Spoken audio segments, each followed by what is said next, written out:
আসসালামু আলাইকুম, সবাইকে শুভেচ্ছা।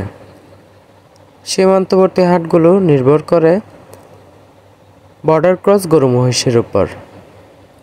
বর্ডার ক্রস গরু মহিষ আমদানি বেশি হলে সীমান্তবর্তী হাটগুলোতে গরু মহিষের দাম কমে যায়।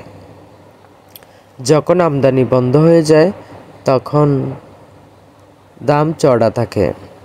মিয়ানমার থেকে চোরাই পথে গরু আমদানি বন্ধ হয়ে গেছে, যার কারণে সীমান্তবর্তী হাটগুলো হাহাকার, দাম চড়া হয়েছে।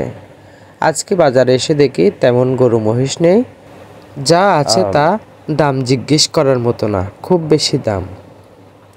যাই হোক, সবে কদর চলে এসেছে, যার কারণে মাংস উপযোগী গরু মহিষের দাম বৃদ্ধি পেয়েছে এবং বিক্রিও হচ্ছে ভালো।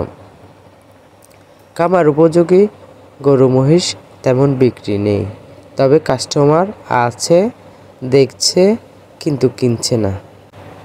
সবে কদরের সময় মাংস উপযোগী গরু মহিষের দাম বৃদ্ধি পায় এবং চাহিদা বৃদ্ধি পায়, ফলে অন্যান্য গরু তেমন বিক্রি হয় না। আমি বাজারে এসেছি মূলত মহিষ দেখার জন্য। যদি দাম কম হয় তাহলে কয়েকটা মহিষ নিয়ে নিতাম। বাজারে যদি বেশি আমদানি হয় তখন কিনবো আশা করি, কারণ এখন বেশি দামে মহিষ কিনে লাভ করা সম্ভব না। ভালো থাকবেন। সবাইকে ঈদের অগ্রিম শুভেচ্ছা। আসসালামু আলাইকুম।